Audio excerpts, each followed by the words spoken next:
Sí, ahí está Ahí grabando. está grabando, ya. Bien, súper. Ahí se nota que está grabando. Ya, no sé qué fue que me dijo lo de la selección natural. ¿Fuiste tú, Alison? Sí, Ya. Lo que te iba a decir sobre esta, bueno, como estamos grabando ahora, voy a empezar de nuevo. Que esta figura representa muy bien o da una idea clara de lo que hemos estado hablando en esta parte del curso, que es cómo la población, en el fondo, la población y que un conjunto de individuos, los procesos poblacionales que se están dando en una población, que es un conjunto de individuos de la misma especie que se pueden reproducir entre sí, lo que le pasa a la población afecta la frecuencia de los alelos en el genoma de los individuos, de cada individuo de esa población. La frecuencia que tiene un alelo en la población puede ser alta, puede ser baja, porque algunos individuos tienen el alelo, otros no lo tienen. Entonces, el análisis a nivel de alelo considera, digamos, el conjunto de alelos de todos los individuos de la población. Y eso está variando. Entonces, el genoma que tiene un individuo puede tener una misma especie, puede ser distinto al de otro con específico. Y bueno, y dentro del mismo genoma también los alelos tienen distinta representación. Pueden tener muchas copias, pueden tener pocas copias, y es variable, ¿cierto? Pero sabemos que existen los alelos, los genes se van cambiando, mutando, se van formando. Entonces, bueno, todo ese conjunto de alelos dentro de una población varían, cambian en el tiempo y en el espacio. Y hay factores que influyen en que esos valores de frecuencia, alta, baja, media, estén afectados. Uno de ellos es la selección natural, la teoría génica, las mutaciones, migraciones, cruzamientos aleatorios también. Entonces, la idea es revisar ahora un poco cómo es que operan. Ya lo hemos visto en el curso, y, y hay que tratar de irlo simplificando, porque hemos visto detalles de esto, pero hay que tratar de tener la película global, siempre mirar un poco el bosque, ¿cierto? Los árboles ya lo hemos visto, hay que tratar de mirar también el bosque. Entonces, mirado desde afuera, tratemos de resumir cada uno de estos factores. Y recién preguntaba por la selección natural.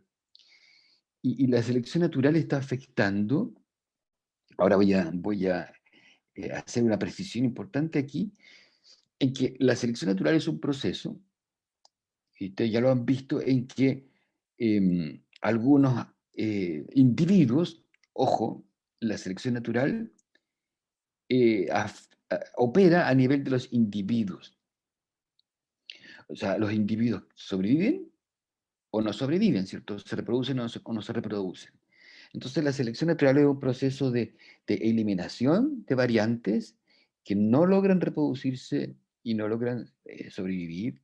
Y al pasar eso, los alelos que los individuos llevan pueden o no expandirse en la población o desaparecer. Entonces, un individuo tiene, por ejemplo, un alelo que le afecta positivamente en su reproducción, en su sobrevivencia, y al afectar al individuo ese alelo, la selección natural opera.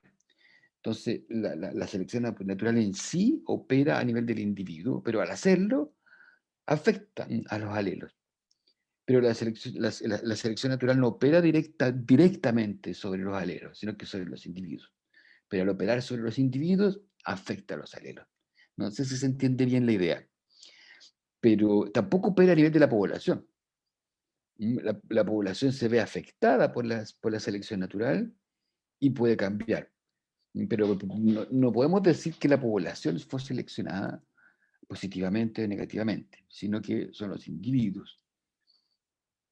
Entonces, lo que opera a nivel de los individuos tiene consecuencias en los alelos y también en la configuración de la población.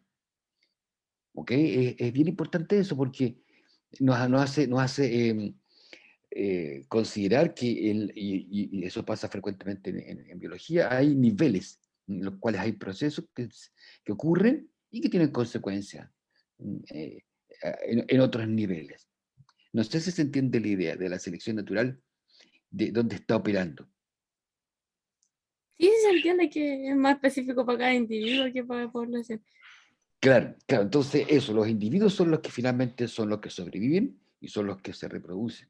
Y ellos tienen sus alelos, entonces un individuo puede tener muchos alelos y alguno de esos alelos le va a dar una ventaja, un color específico, que puede ser ventaja en términos de otras variantes y que termina sobreviviendo, termina teniendo más cría. Entonces ese alelo, dado que le provee al individuo cosas positivas, o como también puede ser cosas negativas, y ese efecto que tiene en el individuo, por selección natural, luego puede expandirse o no expandirse, o ser neutro. ¿Ya? Ahí seríamos, no estaríamos en selección natural, porque la selección natural establece que puede ser positivo, puede ser negativo, y ser neutro en realidad no está operando la selección natural. Pero si un alelo es teniéndolo o no teniéndolo, no le afecta al individuo, diremos que es neutro. Si un alelo está presente en el individuo y ese alelo tiene un efecto positivo, claro, lo más probable es positivo en términos de sobrevivencia y reproducción.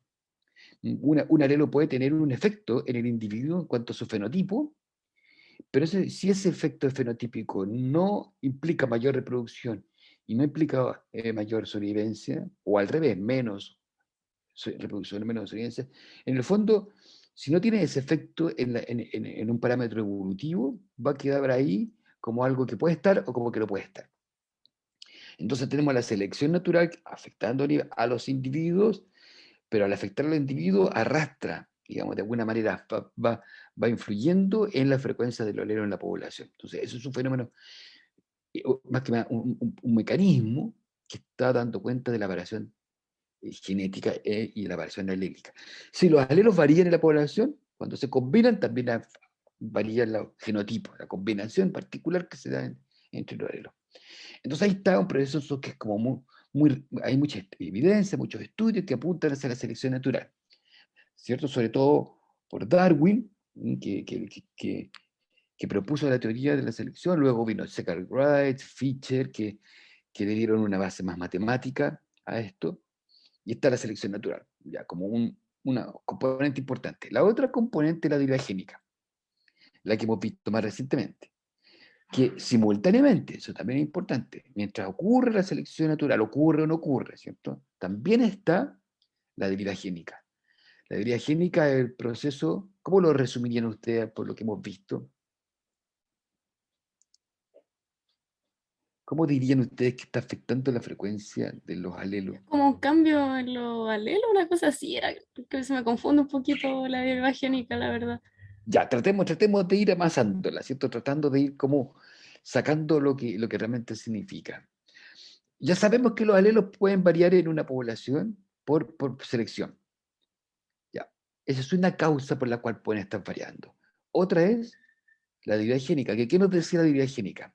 La debilidad génica nos dice que tras las generaciones, de padres a hijos, estos hijos lo van a ser padres y así sucesivamente, en ese paso de padres a hijos hay un muestreo, es una muestra. Los padres, madre y padre, cuando se juntan, ¿cierto? Ellos tienen alelos, ¿cierto? Antes de juntarse producen alelos, cientos de alelos. Y miles, ¿cierto? De alelos que están en los gametos. O sea, en el fondo, bueno, quizás debería decirlo más, de otra forma. Los padres son 2N. Supongamos una especie de carga diploide. Los alelos, los padres producen gametos que son N, ¿cierto? Y esa formación de gametos es por eso que tiene la meiosis. Entonces hay una tremenda variabilidad de gametos. Y de todos esos gametos pueden fusionarse, ¿cierto? Algunos de ellos para generar los hijos. Entonces, en todo ese paso, desde la formación de gametos a los hijos que efectivamente nacen, hay, diríamos, un embudo, algo así como una reducción de las posibilidades.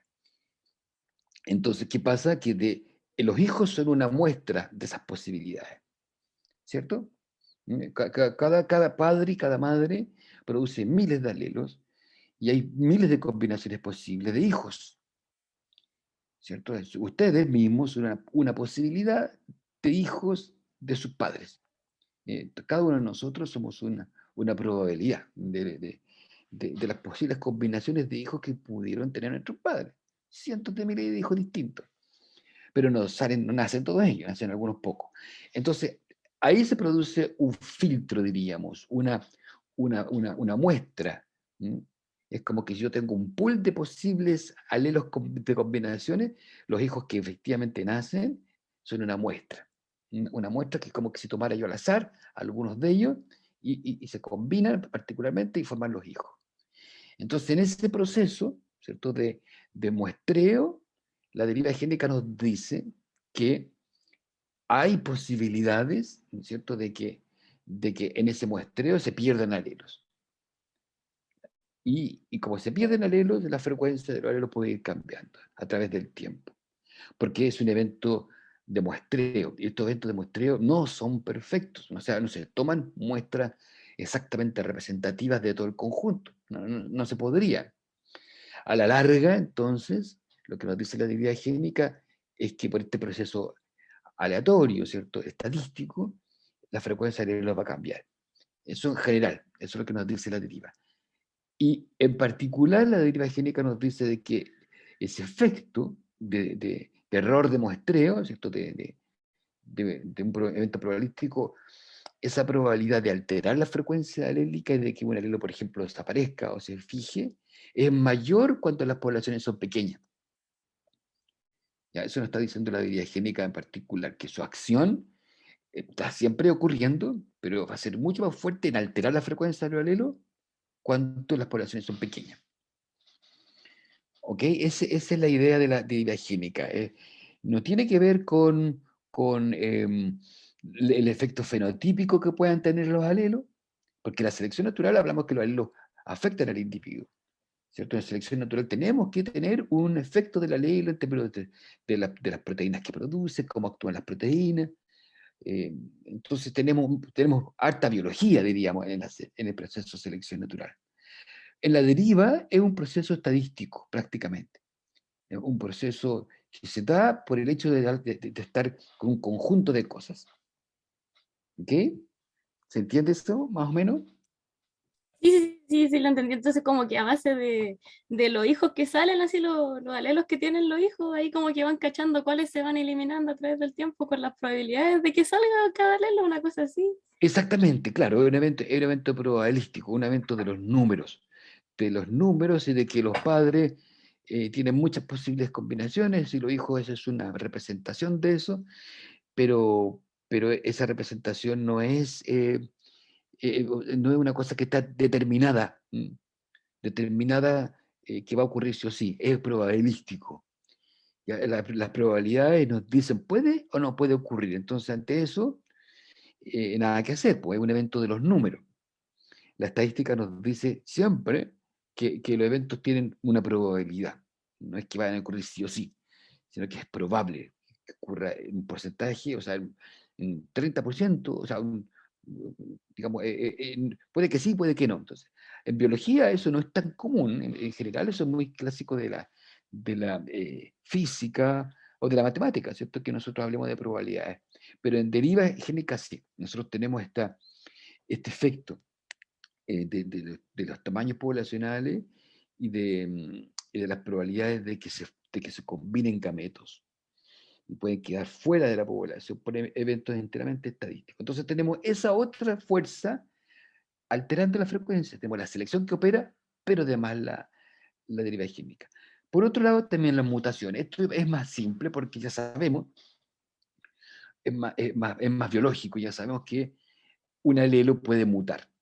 mm, Y ya deja de ser el alelo que era antes. Cambia, ¿cierto? Y el alelo que tenía ciertas características muta, esa mutación genera un cambio.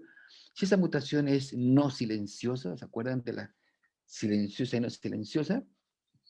Que si cambia por ejemplo, si hablamos de mutaciones a nivel del DNA, si cambia un nucleótido que afecta al aminoácido, la secuencia aminoácica que se va a unir en la cadena aminoácica, vamos a tener una mutación que es significativa.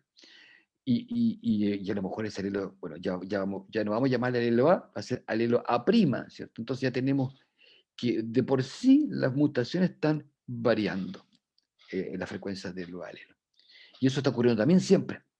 Está ocurriendo unas tasas en el tiempo, lentas, en algunas regiones del giro más rápida, más alta esa velocidad, otras más bajas. Pero la mutación es como un ruido de fondo, ¿cierto? Un ruido de fondo que también está alterando la frecuencia de los alelos. Entonces la frecuencia del alelo está siendo afectada simultáneamente por las mutaciones, por la selección natural, por la deriva génica, en una población dada. Y también por las migraciones, ¿cierto? Nosotros tenemos que la llegada de individuos a una población implica nuevos alelos en esa población. Entonces, si la frecuencia de un alelo era baja, el alelo A, por ejemplo, era baja, a lo mejor llegan de una población vecina individuos que traen alelos A. Entonces ahora la frecuencia del alelo A va a ser mayor. O al revés, ¿cierto? Yo tengo una población con una alta frecuencia de alelos A, pero los individuos que llevan el alelo A mayúscula deciden irse. Por alguna razón sepan. ¿Qué pasa con la frecuencia del alelo A en esa población? Se reduce. Imagínense ustedes esto pasando con todos los alelos. Entonces también están las migraciones afectando. Hay un concepto ahí que es el flujo génico, los individuos se mueven de un lugar a otro y van llevando, trayendo alelos nuevos o los mismos alelos y que cambian la frecuencia. Entonces esto está ocurriendo simultáneamente. Imagínense que es complejo, ¿cierto? Es complejo porque están ocurriendo todas estas cosas al mismo tiempo. Algunas van a ser más importantes que otras en determinado momento. Por ejemplo, la importancia de la selección natural en explicar la variación, en algunas condiciones puede ser muy grande, puede estar explicando el 80% de la variación. Pero en otra condición a lo mejor puede ser la deriva génica muy importante, o las mutaciones, o las migraciones, ¿cierto? Entonces, imagínense usted, yo tengo, ¿cómo puedo pensar en una situación en la que una es más importante que otra? ¿En qué situación, por ejemplo, las migraciones no van a ser importantes? Hagamos ese ejercicio. Eh, Podría ser, hoy está difícil, donde no haya migraciones, donde no sea Ujú, importante, ujú. en una vida que sea como estable para toda la población y que no llegue, y que esté aislada para que no llegue tanta gente. Digo, Ya, ¿y perdón, cómo podría ser eso? no En qué sé, situación real te por imaginas que podría pasar ejemplo, eso? ya por ejemplo, a los cacapú, están unos loros que están en peligro de extinción, entonces los tienen bien contados y están todos en una isla, entonces Ya, no llegan más cacapú y tampoco se van, solo los tienen ahí y no se van a migrar ni se van a llegar más, porque están perfecto. contados, son poquitos. Dijiste la palabra clave, isla, ¿cierto? Que están aislados. Ya Sí. cuando yo tengo una población aislada, no entra ni sale. Entonces ya descarto, ya en esa situación, yo ya descarto que son las migraciones aquí. No están funcionando las migraciones en una isla. Entonces, ¿cuáles son los factores que van a estar afectando la frecuencia del alelo? Ya tengo estos tres como posibles, ¿cierto? Como posibles factores y en ese caso, en esa población de aves, me debo preocupar de que si quiero conservarla, bueno, estos procesos son los que van a estar dando cuenta de el cambio de la frecuencia alélica.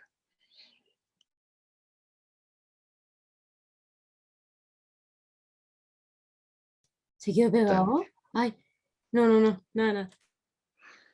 Ya sabemos que está aislada, pero ¿cuál tú crees que de la cual deberías preocuparte si es una población aislada?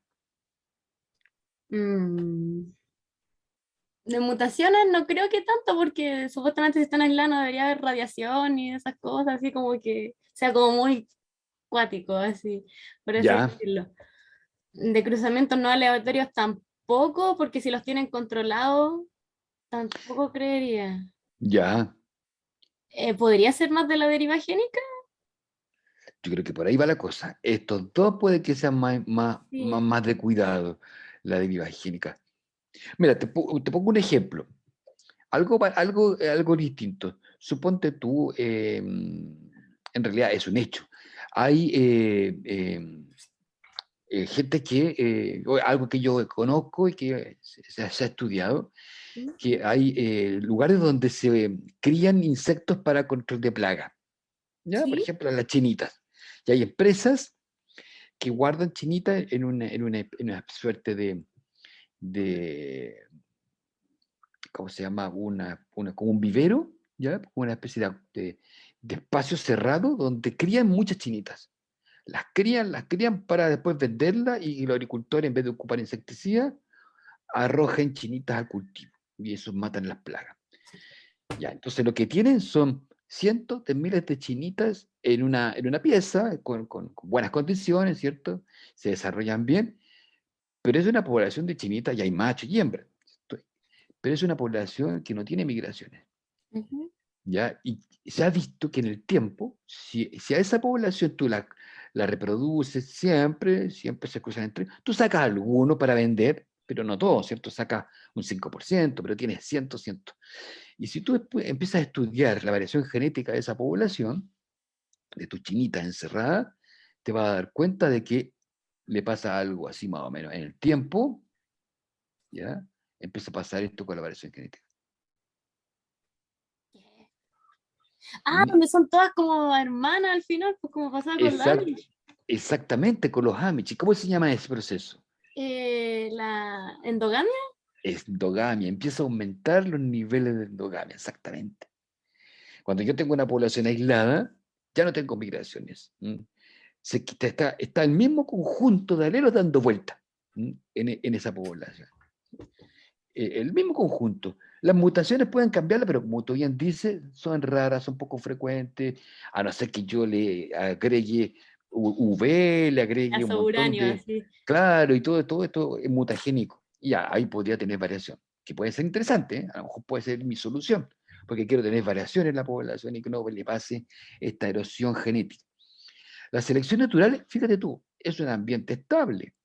Yo lo tengo en una cámara, con luz, con planta, todo súper bien. Entonces, ¿hay algún factor así como estresante que les permita ir eliminando algunos individuos? No, No. pues, no, pues cierto, yo los tengo en súper, súper como. Entonces, lo que empieza a ser muy importante es la deriva génica, la población está con este evento de reproducción y la población tampoco es una población grande, puede que sea grande, pero está limitada, y empieza a darse esta posibilidad que se da con la deriva génica, que es que algunos alelos se combinen en una forma homocigota y terminan por producirse expresión de eh, algunas características no deseadas. Entonces, ahí te fijas cómo en una situación particular de aislamiento, algunas de estas fuerzas que alteran la frecuencia alélica empieza a ser más importante que otras.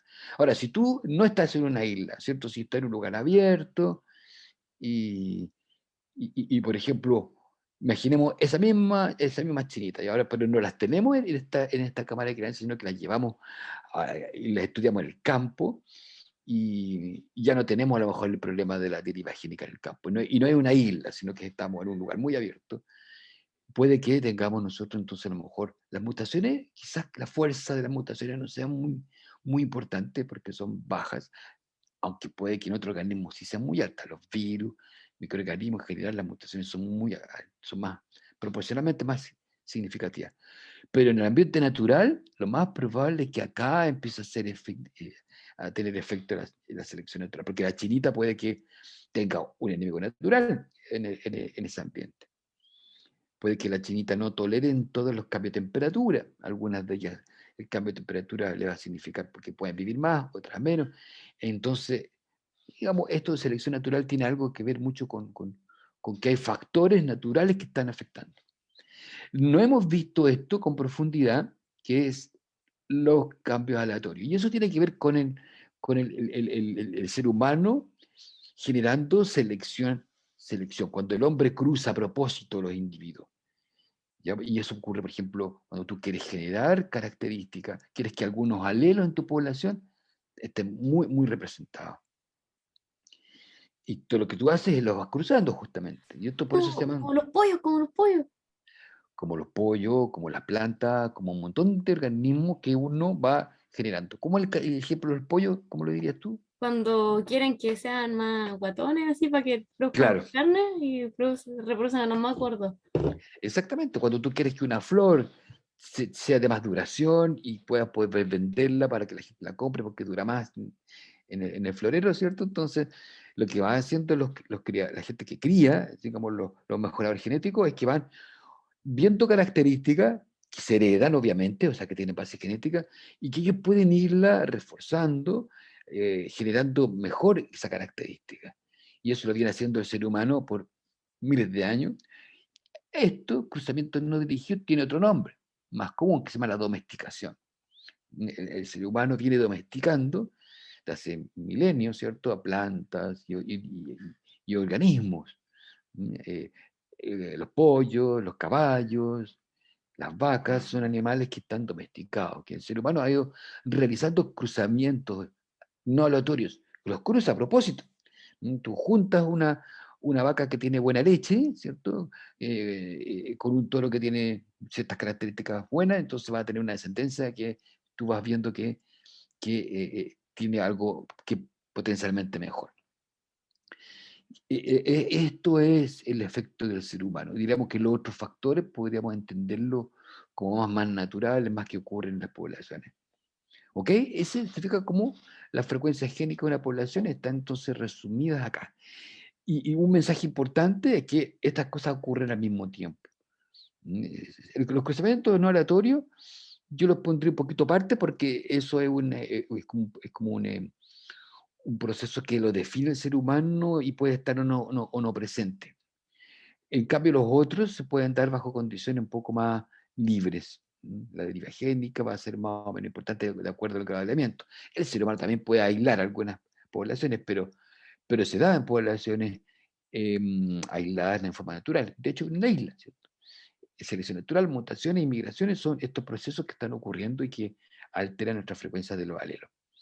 Vimos nosotros también que, bueno, pues la clase pasada revisamos la deriva génica con profundidad y miramos cómo se estima, ¿ya? Cómo es que se estima la frecuencia y eso hablamos de este señor Fischer que inventó este indicador, este índice de deriva génica y que lo que hace Fischer es, es tomar esta idea de Hardy-Weinberg y se fija, o sea, se pone la atención en la frecuencia de los heterocigotos.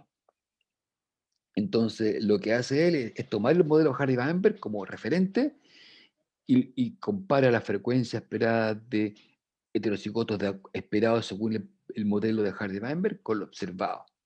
Entonces tiene esta relación entre la heterocigosidad observada en la población, la esperada, se resta y se divide por la esperada por Hardy-Weinberg. Entonces yo tengo una idea ahí de la cercanía o lejanía a Hardy-Weinberg y me da un valor eh, de endogamia. Cuando el F es muy alto, va a ser muy endogámico. Cuando el F es bajo, va a ser de baja endogamia. Entonces, muchas veces, y eso es lo que hacen los científicos, tratan de ponerle valores a estas cosas, ¿cierto? No se puede hablar como que es más, es menos importante, hay que tratar de ponerle valores. Entonces, en el caso de la deriva génica,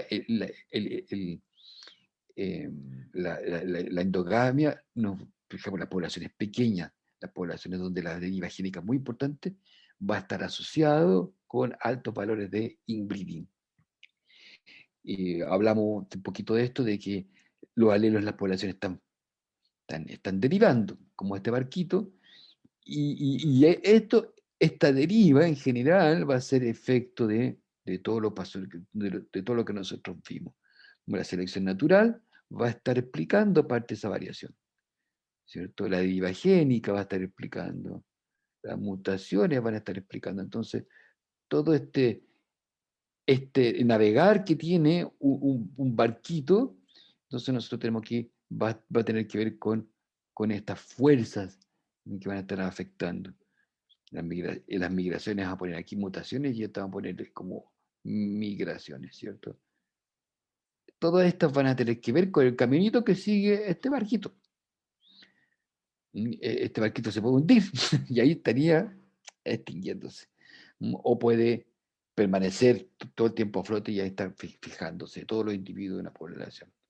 Es una metáfora, ¿cierto? Pero esa es la visión.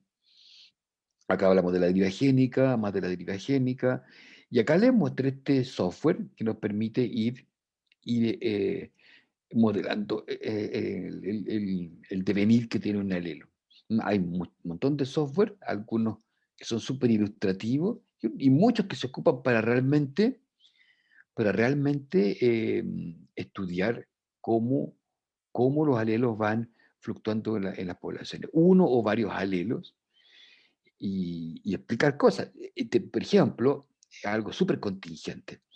em, sobre el coronavirus, ahora hay muchos estudios que se están haciendo ahora, y ustedes saben que el coronavirus muta, ¿cierto? Muta, y esas mutaciones, ¿dónde están ocurriendo? ¿Se acuerdan ustedes por ahí?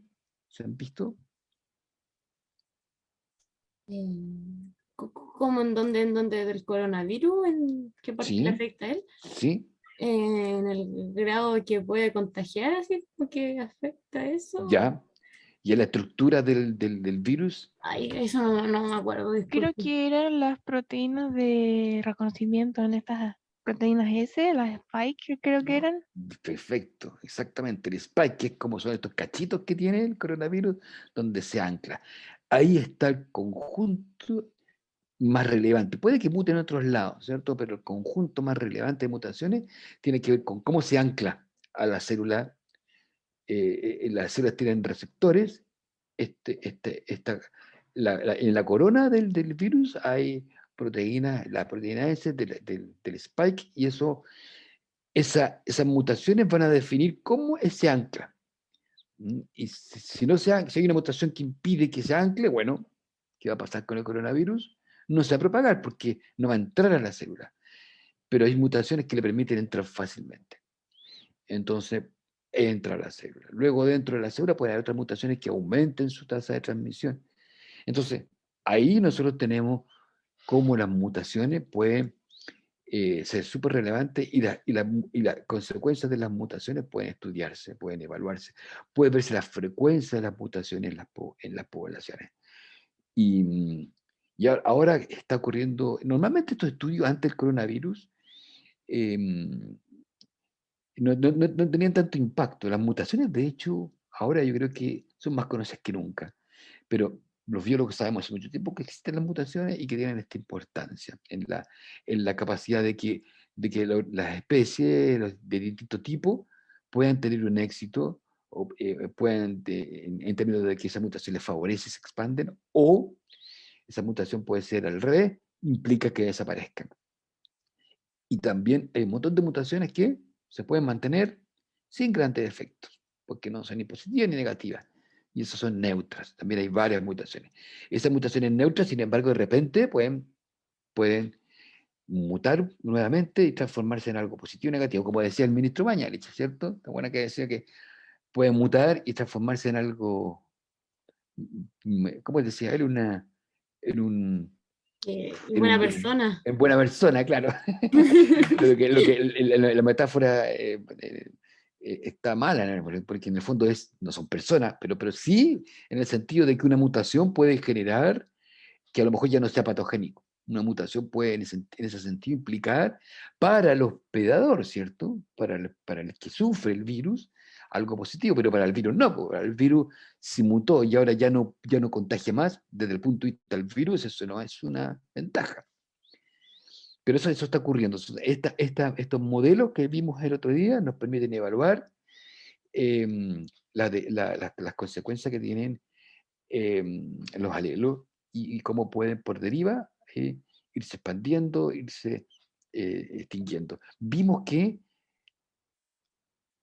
la frecuencia inicial de los alelos, eso, pero también como mensaje, voy a cambiar de color acá para que se vea por un azul, la frecuencia inicial de un determinado alelo en la población va a incidir en el devenir que tenga este alelo. Si está alto en su frecuencia, lo más probable es que le pase esto, ¿cierto? Que se fije. Un alelo que es ya muy frecuente, lo más probable es que en algún momento, en alguna generación, se fije. Y fijarse significa que ya todos los individuos de esa población lo tienen, a un 100% de existencia, diríamos. Por el contrario, si un alelo es de baja frecuencia, como le suele ocurrir a las nuevas mutaciones, cuando aparece una mutación, lo más probable es que le pase esto, que se extinga, simplemente por las fluctuaciones de la deriva génica. Es lo más probable. Eventualmente le puede pasar esto, que se mantenga y hasta puede fijarse a través de las generaciones. Recuerden que estos son las generaciones que van pasando en el tiempo. Pero la frecuencia inicial es una cosa importante de tener en cuenta. La frecuencia que tiene un determinado alelo va a incidir por deriva en qué es lo que le pasa en el futuro. Hay mutaciones que pueden ser, esto es una mutación, y esto que le pasa a una mutación que aparece, por pura deriva puede pasarle esto de que sea, que se extinga o que se fije por el mero proceso de deriva. Pero al mismo tiempo puede estar ocurriendo selección natural, y si es alelo que aparece y tiene un efecto positivo, le va a pasar probablemente más rápido esto de fijarse. Quizás va a seguir operando la deriva, pero como el alelo afecta positivamente en términos de que le da más solidez y reproducción, lo más probable es que muy rápido se fije. Por ejemplo, eso es lo que le pasa desde el punto de vista del virus. Muta en el spike y con eso aumenta su transmisibilidad y su contagio, rápidamente se fija y a toda la población tiene ese alelo. Y a lo mejor uno puede decir, la variante domina. Y eso está pasando con el virus, con el virus. Las variantes de repente se expanden y representan el 80%. Y eso es porque hay un alelo o un par de alelos que le dan una tremenda ventaja. Eso hablamos la semana pasada, de deriva génica, hablamos mucho de deriva génica, hablamos de eso, de esto. Este gráfico representaba lo que le acabo de decir, ¿cierto? Cómo la frecuencia inicial incide en mirando una cara de la moneda, que es la extinción. Losing significa perder.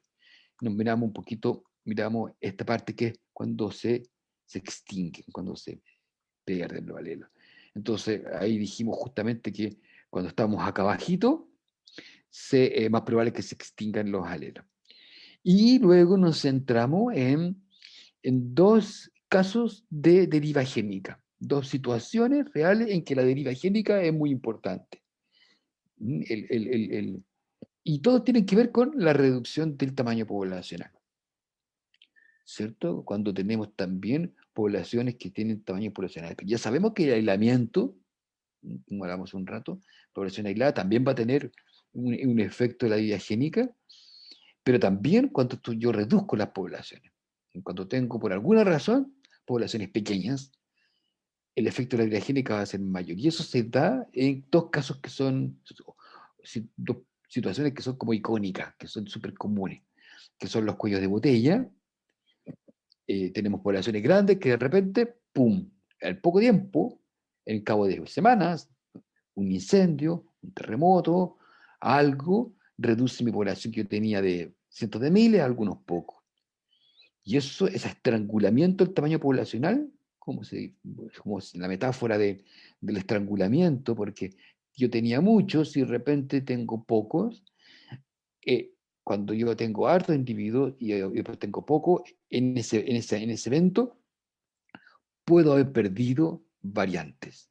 Y de ahí en adelante tengo pocas variantes, ¿cierto? Ya he perdido variabilidad genética. Entonces los cuellos de botella son situaciones externas a la población. No se originan por la población en sí, le pasan a la población por fuera. Incendio, catástrofe, porque la población puede ser súper sana, digamos, en sentido grande, con mucha variación de alelo, la combinación de los alelos genera variaciones genotípicas, súper bien, pero llega un evento externo y de ahí en adelante en la población se pierden alelos. Y entonces yo tengo que, cuando tengo poca frecuencia, una población pequeña, la deriva génica puede ser importante y pueden seguir perdiéndose alelos. O sea, aquí ya por el solo evento de cuello de botella se perdió el alelo amarillo, por ejemplo. Pero de ahí en adelante tengo solo dos alelos, el azul y el blanco, y hasta puedo perder. ¿Cuál de estos es más probable que yo pierda de estos tres, de estos seis? El blanco, ¿cierto? Sí, pues. Lo más probable es que el blanco luego, si yo sigo este evento de reproducción pasando a otros vasitos, ya no botellas, sino que vasitos, en una de esas pierdo también el blanco y me quedo con que hay poca variabilidad. Entonces eso es lo que hace el cuello botella. Reduce los tamaños de la población y con eso incrementa el efecto de la derivación. Algo parecido, ahí está, digamos, esto es metáfora de reducir el tamaño de la bolsita, cuando estamos hablando de eventos de reproducción y de traspaso de alelos de padres a hijos, y hay un evento ahí aleatorio de muestreo. Entonces, cuello botella, hay hartos casos de cuello botella, hablamos de esto del chita y de la foca elefante, casos de especies que han sido diezmadas sus poblaciones, y aunque no extintas, a veces se dice que son zombies, poblaciones zombies, porque si bien no se extinguieron, la variación genética es tan baja que su futuro probablemente no va a ser muy largo, porque se va a producir erosión genética, van a nacer individuos defectuosos, va a bajar la ecuación biológica de cada individuo, y el conjunto de la población se va a venir de abajo. Eso puede pasar. La gente que trabaja en biología de la conservación, lo único que trata, bueno, es que al menos existan individuos, pero ojalá que sean muy variables y que logren ir generando variabilidad para que no se extingan. El otro, entonces, que vimos, el fenómeno que vimos, en donde la variación, la actividad química puede ser importante, es en el efecto fundador, porque es muy parecido al anterior en el sentido de que se reducen los tamaños poblacionales, pero ya no por un efecto catastrófico que diezma la población, sino porque algunos individuos se mueven a otro lugar. Simplemente se mueven a otro lugar. Están en Europa y algunos pocos individuos de una especie llegan a Sudamérica o llegan al Asia. O al revés, ¿cierto? Especies latinoamericanas de este lado del mundo van a Europa y allá esos pocos individuos que llegan están fuertemente influenciados por la deriva, porque es una población pequeña. Entonces ahí están esos dos procesos como clásicos en que la deriva génica puede ser importante y determina la frecuencia del alelo en esa población. Ahí lo que se produce, por ejemplo, la deriva, el efecto fundador, es que la población que migró puede pasarle que se empieza a diferenciar y puede ser ya distinta de esta otra, porque del original. Acá en esta población original nosotros tenemos una frecuencia del alelo naranjo y en la población que llegó es baja la frecuencia. También es probable que le pase que este se extinga. Como está en baja frecuencia, es probable que se pierda y nos quede una población solamente con los alelos azules.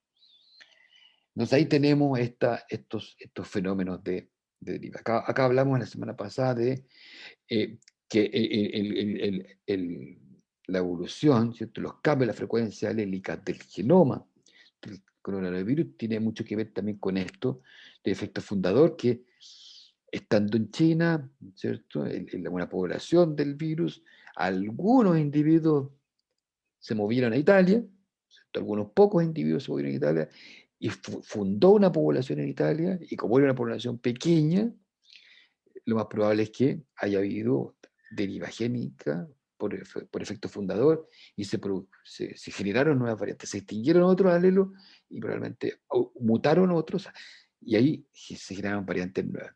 Después en España y así, en el mundo se van generando variantes distintas. Esto se puede hacer por comparación, se puede estudiar y se puede hacer comparaciones de los genomas, detectar mutaciones y después ver cómo las variantes pueden expandirse en algún determinado lugar. Las variantes pueden quedar en esa zona, pueden bajar, aumentar sus poblaciones, pero ahí está. Ahí está. Hablamos de, aquí lo que dijimos nosotros fue expandir lo que hizo Segal Wright. Hablamos de Segal Wright, este investigador que expandió la idea de Fischer.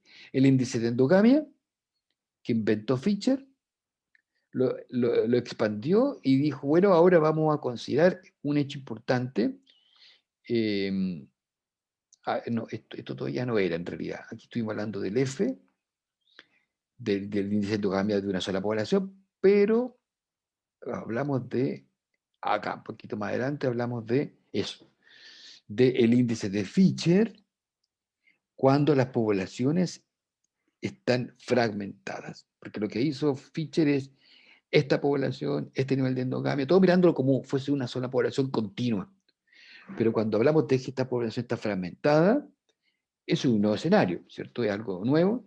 Entonces aquí Segall Wright, que este caballero que estaba acá abajito, por acá, él dijo, en realidad vamos a trabajar más con las ideas de Fischer y vamos el índice de endogamia a establecer niveles de acuerdo a si la población está fragmentada. Bueno, en la clase de ayer hablamos harto del el índice de endogamia original de Fischer, hablamos del caso de este nivel de endogamia que se puede evaluar y que hay población humana que tiene alto nivel de endogamia. Y aquí, para ser más ordenado en repaso de la clase pasada, y aquí les hablé de que la deriva, ¿cierto? Este proceso de variación en la frecuencia alélica por efecto de las poblaciones pequeñas, ¿cierto? Que se fijan, ¿no? Se pueden distinguir los alelos, se puede contrarrestar. ¿Ya? Por ejemplo, en una isla, yo tengo que la deriva génica está influyendo mucho porque la población es pequeña, o en el ejemplo que hablábamos recién, de un criadero de chinitas, yo puedo evitar el efecto de la deriva, contrarrestarlo con el flujo génico. Por ejemplo, en el caso de las chinitas que yo estoy criando, extraer chinitas de otras poblaciones. No dejarlas cerradas, sino que abrirlas. Y en algún momento dado traer. Y eso, de hecho, eso pasa. Con la gente que cría insectos o que cría organismos, tiene cada cierto tiempo que traer nuevos individuos, para traer nuevos alelos, para que la variabilidad genética no se empiece a concentrar y a reducir y a tener pocos alelos. Entonces uno trae alelos de otros lados. Es un riesgo también, que yo puedo traer alelos que a lo mejor no son tan beneficiosos, pero es mejor eso a que tener este efecto homogenizador y de pérdida de variabilidad por deriva. Entonces aquí hablamos de eso, de que lo que uno puede tener es que a través de traer individuos de otra población se pueden homogenizar las poblaciones, pero trayendo más variabilidad. Entonces, uno puede lograr este flujo. Una forma de ver el flujo génico, de evaluar el flujo génico, es que si yo tengo dos poblaciones que tienen que tienen frecuencia alélica muy distinta, aquí voy a ponerlo ahora en rojo, tengo una frecuencia alélica alta de un determinado alelo en una población, y esta es, por ejemplo, la población 1, en otra población tengo para ese mismo alelo, tengo una frecuencia baja, que es la población 2. Si las tengo separadas, tienen distintas frecuencias alélicas, pero cuando empiezo a establecer flujo entre ellas, puedo llegar a este nivel intermedio entre ambas, que es como el promedio de ambas, aquí, ¿cierto? Porque las poblaciones ya no... El flujo génico lo que hace en el fondo es como, ya no son dos poblaciones, sino que es una que está conectada. Que está conectada porque el intercambio de individuos es súper importante para establecer la cohesión de una población. Lo mismo puede pasar al revés. Yo tengo una población grande, continua, que de repente pasa algo que se separa, se divide en dos, y ¿qué le puede pasar? Que las derivas o fenómenos genéticos poblacionales, la deriva, por ejemplo, puede generar que estas frecuencias alélicas se empiecen a separar. Se empiezan a separar y sean distintas. Imagínense ustedes que un alelo en una isla, supongan usted que esté el continente, y yo tengo dos poblaciones, que una va a una isla, a esta isla de arriba, y esta va a una isla de abajo. Al inicio probablemente que todavía sigan siendo parecidas, aquí, por ejemplo, al inicio, que todavía las poblaciones en el tiempo tengan características parecidas, pero luego aquí las condiciones pueden que sean distintas de estas. A lo mejor en esta isla llueve mucho, es más fría, esta de arriba no tanto. Entonces, la selección natural, por ejemplo, puede empezar a generar que en esta fila hayan ciertos alelos que sean más importantes que en esta otra, en términos de la frecuencia. Entonces van a empezar a ser distintas. Y eso se produce lo que se llama diferenciación. Y hablamos de este fenómeno de diferenciación genética. Y cuando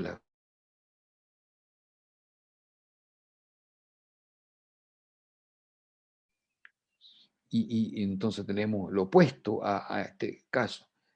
Acá el flujo génico, ¿qué pasa? Se ha interrumpido, no hay flujo génico. Las dos islas están desconectadas, entonces van a tener procesos genético-poblacionales distintos en un lugar a otro y empiezan a diferenciarse. Entonces ahí está esta idea de la diferenciación de las poblaciones, y lo que es opuesto a la diferenciación es justamente establecer puentes, establecer conexiones para que no se diferencien. Y eso es lo que yo les contaba en la clase anterior, que es lo que intentan hacer muchas personas que tratan de conservar la biodiversidad, la variación genética, a través de establecer conexiones, para que no ocurra aislamiento de diversos tipos. Porque si uno tiene aislamiento, pasa esto. Si uno mantiene el aislamiento, se forman poblaciones distintas, diferenciadas. Y eso es lo que trató de cuantificar Wright, y al descomponer el índice de Fisher clásico en índices de Fisher que consideran la formación de subpoblaciones o demes.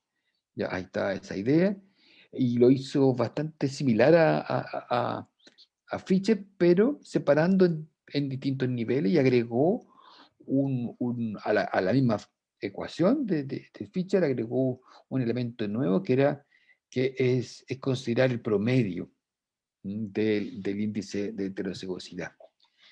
Y ahí entonces gráficamente uno puede tener que, vamos a poner esta última, en que uno tiene una endogamia dentro, un nivel de endogamia, un índice de Fisher, ¿cierto?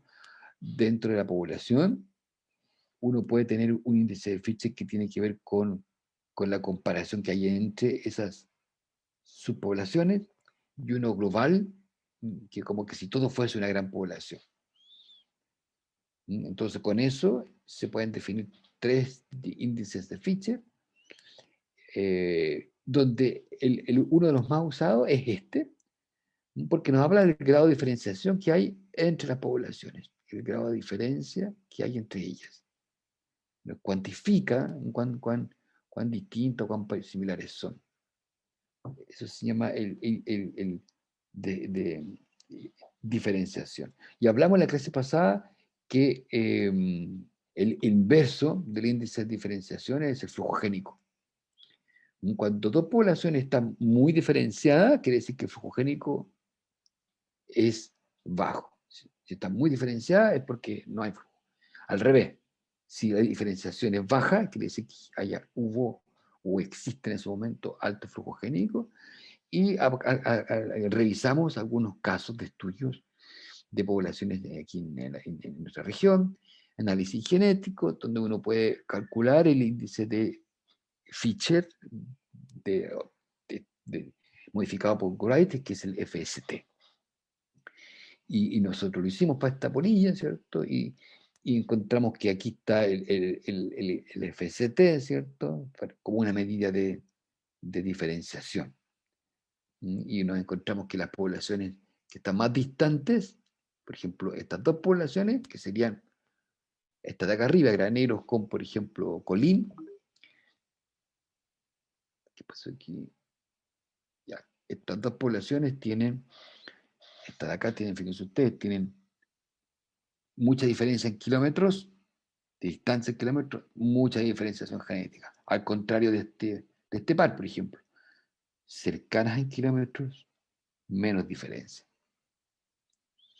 Entonces, eso ha encontrado en muchos casos. En muchos casos se ha encontrado que a más distancia que hay entre dos poblaciones que se comparan, también genéticamente son distintas, y eso se cuantifica con el FST. Acá está el FST, aquí está con un truco estadístico que es hacer como sacar el logaritmo, una suerte de linearización. Pero no importa, es el FST. Y aquí hablamos nosotros de esta situación que, bueno, ya le habíamos hablado antes, de la comparación entre estas poblaciones con otras técnicas. Este otro caso de otro insecto, esos son ejemplos que nosotros conocemos mucho más porque hemos trabajado con ellos, pero lo mismo pasa para otro pulgón, para otro insecto, que es un insecto que ataca a los manzanos, muy importante acá en la región, ¿cierto? Porque acá hay mucho manzano. Y las poblaciones que están más lejanas también son las que tienen mayor diferenciación. Las poblaciones más cercanas tienen menor diferenciación, ¿cierto? Y eso es lo que se puede estudiar. Acá otro caso, que es una población humana, en los seres humanos pasa lo mismo. Fíjense ustedes, poblaciones que están muy distantes, ¿cuántos son kilómetros aquí? Estos son 30.000 kilómetros. Mientras más distante, más diferencia genética. Mientras más cercana, menos diferencia genética. Y eso uno lo percibe rápidamente, ¿cierto? ¿Cómo somos nosotros comparados con la gente de Ucrania? O sea, estamos muy lejos de Ucrania. Y las diferencias genéticas que tenemos nosotros con los ucranianos son tremendas. ¿Cuáles son las diferencias que tenemos nosotros con la gente de Argentina, de Perú? Mucho menores. ¿Ya? Entonces, eso nos habla de FST, de distancia genética o de diferenciación en relación a distancia geográfica. Esto es meramente por distancia, ¿cierto? Se llama aislamiento por distancia, las poblaciones se separan por efecto de la distancia. ¿Qué le debiera pasar a usted a la población de seres humanos cuando colonicemos Marte? Ustedes saben que ya se está investigando todo eso, ¿cierto? De la colonización de Marte. Ah, sí. De que ya hay misiones para ver qué onda ahí arriba. Sí, pues hay gente que está investigando el alimento, cómo criar El suelo plantas, también. todo eso. Entonces, ¿qué va a pasar? En varios años más, va a haber gente que va a viajar a Marte y ¿ustedes creen que va a volver? No va a volver. Entonces, hay un tremendo fruto fundador. Los primeros humanos que lleguen allá y que se empiecen a expandir, va a tener un efecto fundador importante. Van a tener alta endogamia. Seguramente van a tener, con toda seguridad, van a tener muchos niveles de endogamia. Pero ¿qué va a pasar con la distancia en el futuro? Imagínense ustedes 3.000 años más. Vamos a tener a la población terrestre Homo sapiens, ¿cierto? De Marte Homo sapiens, pero esos Homo sapiens de Marte van a tener poca, van a tener seguramente muy poca, mucha distancia genética. Y capaz que después se llamen Homo sapiens marcianos. Nosotros vamos a ser Homo sapiens terrestres, porque ya vamos a empezar a tener diferencias genéticas. Puede pasar que después de muchos años más se junte un marciano con un terrícola, una marciana con un marciano, una marciana con un terrícola o una terrícola con un marciano, y a lo mejor ya no pueden tener descendencia fértil. Puede que ya sean especies distintas por esta distancia, porque se van a producir fenómenos genéticos poblacionales muy distintos en la Tierra que en Marte. A no ser que establezcamos flujos continuos, que haya viajes express, Tierra-Marte continuo, y se produzca una homogenización, ¿cierto? Pero lo más probable por la distancia que hay, que no, que ocurra una colonización, algunos flujos de vez en cuando, pero con mucho crecimiento y reproducción de las poblaciones en forma separada. Acá hablamos un poquito, no sé si hablamos, pero estos valores de diferenciación genética se pueden medir y ahora hay una gran cantidad de estudios que nos permiten comparar, por ejemplo, en estos gráficos, que son los gráficos de calor, nos muestra que uno puede comparar varias poblaciones. Aquí se comparan todas las poblaciones con todas. Por esto es un diagrama que muestra solamente una parte de esta comparación. Las poblaciones no se comparan consigo mismas, sino que se comparan entre todas. Compara, por ejemplo, aquí, esto no me acuerdo de qué lo que era, pero más me importaba el gráfico. Son distintas poblaciones que se comparan todas con todas, y acá, por ejemplo, los colores más intensos es donde el valor de FST, como se muestra en esta escala, es más alto. Entonces son poblaciones muy diferenciadas. Y las más claritas son las menos diferenciadas. Y eso es importante, porque podemos decir, estas poblaciones son muy distintas. A lo mejor mis cruzamientos puede que no sean tan exitosos. En cambio, las que son menos diferenciadas son más homogéneas, son más parecidas entre sí. Acá, este es un dato que nosotros hicimos con estos mismos datos de la polilla, pero a nivel nacional, con la polilla de la manzana. Y también tenemos FCT más verde, son más diferenciadas. Entonces, esta población de acá abajo, por ejemplo, es muy verde. Se ve acá abajito, ¿cierto? Es muy, muy verde. Quiere decir que es muy distinta al resto. Acá también hay un grupo de poblaciones. Estas dos poblaciones de acá son muy distintas al resto. Esta de acá también es muy distinta al resto. Entonces son características algo distintas que yo debo tener en consideración. Eso es lo que vimos la clase pasada. Yo hago este refuerzo porque creo que es súper importante. Ya no es solamente para revisar, sino que porque va definiendo algo que es central y uno de los objetivos de esta parte del curso, ¿cierto? Que ustedes puedan conocer un poco más de que, y este curso es el genoma, ¿cierto? Los genomas, ¿cierto? Que la estructura de los genomas tiene que ver con los fenómenos poblacionales, y eso no es tan obvio. No es tan obvio y se sabe por todas estas investigaciones que ese genoma que tienen los individuos y los individuos de una población tiene que ver con eventos que están ocurriendo a ese nivel poblacional. La estructura de un genoma no es solo la dinámica molecular que ocurre a nivel de la célula, sino que también tiene que ver con estos fenómenos a nivel de las poblaciones. Ya, esa es una reflexión y un conocimiento que ahora tenemos que es muy importante, porque los biólogos moleculares a veces cuando se intentan estudiar los fenómenos a nivel del genoma, a veces olvidan esto, ¿ya? Y ustedes como bioquímicos, yo creo que no tienen que olvidar.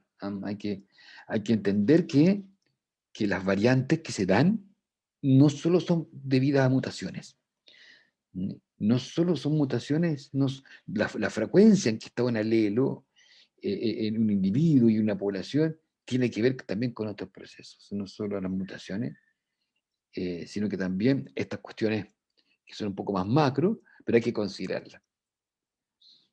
¿Ok?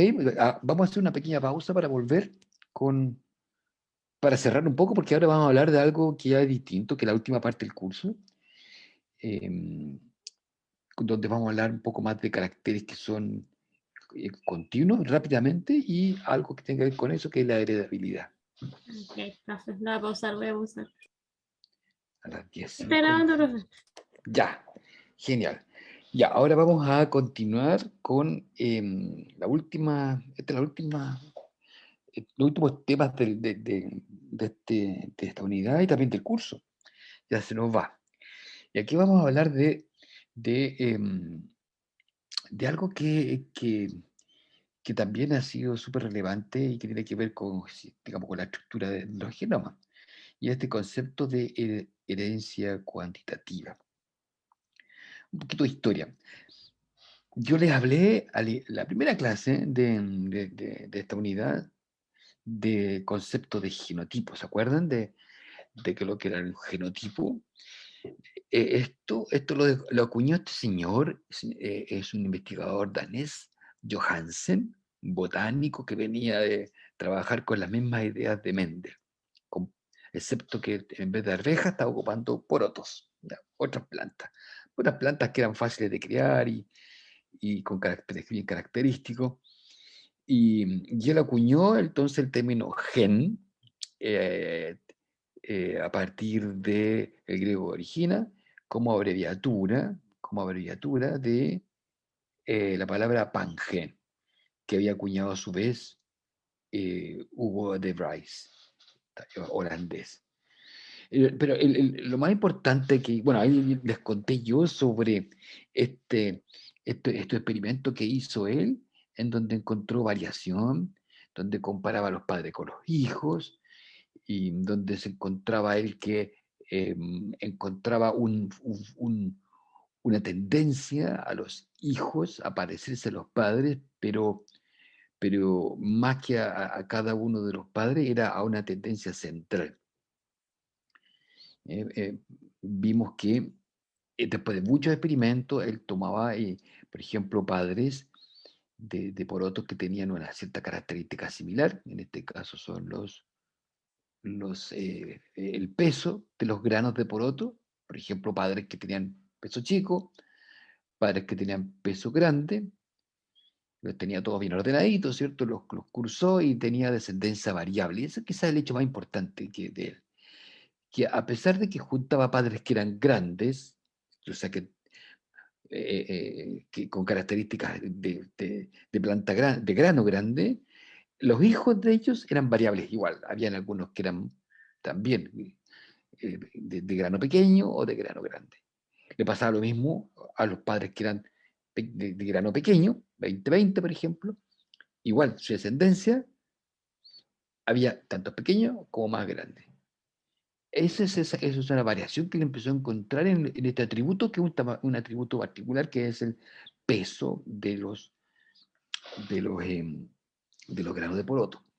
Acá al final él observó que la mayor parte de los hijos tienden a un valor central, que está entre medio de los padres y los hijos. Aunque sean hijos de padres pequeños o hijos de padres grandes, tendían a un valor central. Y eso a él le llamó regresión, de regresar a un valor. Aquí está un poco el resumen de eso, ¿cierto? En general, los padres pesados, entre comillas, o sea, de peso, dieron lugar a descendencia pesada, y padres livianos, en términos del peso de los granos, dieron lugar a descendencia liviana. Había entonces una correlación significativa entre padres e hijos. Sin embargo, había una considerable variación entre la descendencia, eso que les contaba recién acá, ¿cierto? Había variación en la descendencia. No era exacto, no solo tenían padres de 20 gramos, hijos de 20 gramos, sino que había un rango. Esta variación para él le generó la pregunta de a dónde vendría esa variación. Y ahí empieza a tener esta sensación de que no es solo genético todo lo que le pasa a al carácter peso de los granos. No estaba totalmente determinado por las características de los padres, porque si padres que tienen granos de 20 se juntan, ambos, por ejemplo, de 20 gramos, 20 gramos, y la descendencia te sale de, ¿cuánto? De 1 a 63, perdón, de 20 a 60 gramos, hay algo raro, ¿cierto? Hay algo que estaba pasando ahí. En muchas crías de padres extremos son menos extremos que los padres, son cercanos al promedio. Eso es lo que les dije recién, que fue otro resultado de él, que es esta tendencia a regresar a un promedio general. Pero como les digo, una cosa importante es este efecto que no era genético. Eso le intrigó mucho a él y siguió haciendo experimentos. Hizo experimentos ahora para tratar de separar el efecto genético del ambiental. Él dijo, acá hay un efecto que es genético y otro que parece que no es genético y que es como no genético o ambiental. Y acá está descrito un poco que hizo cruzamientos. Trató de generar lo mismo que hizo Mendel, líneas endogámicas. Lo que hizo fue cruzamientos endogámicos. Ya sabemos que son los endogámicos, ¿cierto? Ya sabemos cuando tenemos un linaje endogámico, o sea, de individuos que se cruzan entre sí. Y eso es lo que empezó a hacer. Tenía los pequeños, los medianos, los grandes, familias de porotos que eran de grano pequeño, grano mediano, en cuanto a peso en realidad, peso liviano, peso mediano, peso pesado, y los cruzó entre ellos. Y se dio cuenta que después de un cierto tiempo tenía estas líneas endogámicas. ¿Mm? Eh, entonces llegó a tener varias generaciones de autocruzamientos endogámicos, y donde el porcentaje de heterocigotos era muy bajo. O sea, cuando nosotros tenemos líneas endogámicas, lo que más hay son homocigotos y muy pocos heterocigotos. Ya, lo logró, tenía entonces líneas genéticas muy endogámicas, muy endogámicas, eh, y entonces dijo, Johansen creó hasta 19 líneas endogámicas, las que tuvieron cierta variación. Igual tuvieron cierta variación, a pesar de que eran genéticamente homogéneas, pero menos, ¿cierto?, que cuando no eran endogámicas. Entonces había igual, no logró separar totalmente el efecto ambiental, había siempre un efecto ambiental. Entonces él empezó, había una cierta estabilidad dentro de la población, pero eh, llegó a tener líneas endogámicas con poca variación genética, sin efecto ambiental, finalmente, algunas de ellas. Pero siempre le estaba dando vuelta a esto del efecto ambiental. Pudo finalmente llegar a gente con poca variación genética, sin efecto ambiental o con poco efecto ambiental. Pero si no hacía estas cosas tan endogámicas, había efecto ambiental. Lo otro que hizo fue el verificar lo que hablábamos hace un rato, cruzamientos dirigidos, ¿cierto? Este efecto de los cruzamientos dirigidos. Y estos son los gráficos que de su investigación derivan. Él realizó selección artificial. Su idea era mejorar la especie en forma eficiente. Ya sabía él que tenía que tener variación genética. Entonces trabajó con una población de tamaño azaroso, digamos, un grupo grande de individuos distintos. Tomó los mejores padres de cada generación para cierto atributo, por ejemplo, de mayor peso. Y en general lo que pasó que con las generaciones, la generación 1, de una población variable, ¿cierto? Donde hay grano liviano acá y grano con mayor peso acá, lo que hizo principalmente es hacer esto de que él después se quedó con los más grandes, con esta población, con esta subpoblación de hijos que tienen este tamaño, que estos hijos, bueno, fueron padres después de una segunda generación. ¿Y qué le pasó a segunda generación de cruzamientos entre estos individuos que eran todos de un cierto tamaño? La descendencia igual sale variable. Salen algunos que también son más pequeños, en términos de menos peso, y otros de mayor peso. Entonces lo que él dijo es que la estructura se fue moviendo hacia una dirección deseada, en este caso que era granos de tomate, pesos de granos de poroto mayor. Pero no se homogenizaban las poblaciones. No se llegaban a un nivel de endogamia como en el experimento anterior. Aquí él los cruzaba todos contra todos, pero dentro de este pequeño grupo. Dentro de este pequeño grupo lo cruzaba todos contra todos y se iba corriendo, sin embargo, ¿sí? Hacia un cierto, si nosotros nos fijamos en este promedio y nos fijamos en el otro promedio, nos damos cuenta que hay una diferencia. ¿Ok? Entonces, ¿qué es lo que hizo él? Él aquí ya no tenía grupos endogámicos, tenía grupos variables, pero sí fue cruzando los que eran extremos, de una característica extrema. Eso los cruzó aleatoriamente, tuvo una descendencia que nuevamente fue variable, había pequeños, grandes, pero el promedio global se iba moviendo. Y eso a él, bueno, generó este tipo de estudios, generó lo que nosotros hacemos como genética cuantitativa. Había un efecto genético, pero había un genético ambiental. Entonces, quiero mostrarles que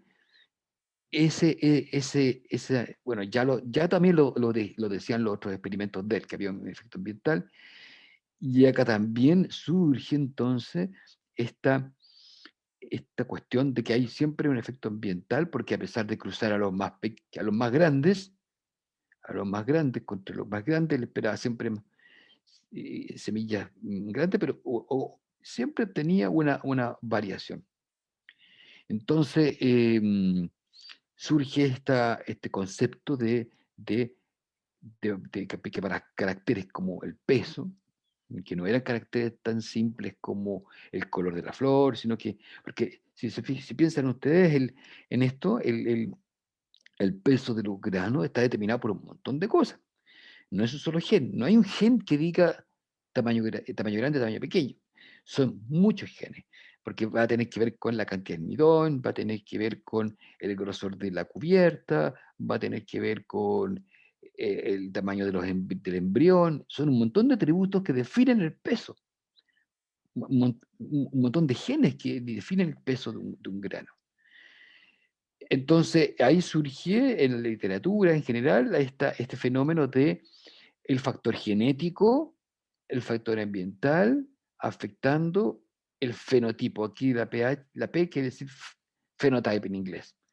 Ustedes ya saben esto, de que la variación fenotípica es la suma de la variación genética y la variación ambiental. La E viene de environment. Y acá tenemos dos gemelas qué son distintas, ¿cierto? ¿Por qué son distintas estas gemelas? ¿Por qué serán distintos? ¿Alguno de ustedes conocen algunos gemelos o gemelas? Yo conozco un par de mellizas, pero gemelos no. ¿Y cuál es la diferencia entre los mellizos y los gemelos? Los gemelos provienen de un mismo óvulo y los mellizos son óvulos distintos. Bien, perfecto. O sea, simplemente los mellizos nacen al mismo tiempo. Exacto. Nacen al mismo tiempo. Las mellizos son madres que ovulan, más de un óvulo al mismo tiempo, y se fecundan por gametos distintos, ¿cierto? Entonces, en el fondo son dos hijos que nacen al mismo tiempo. En cambio, los gemelos, no, los gemelos, ¿cómo se generan los gemelos?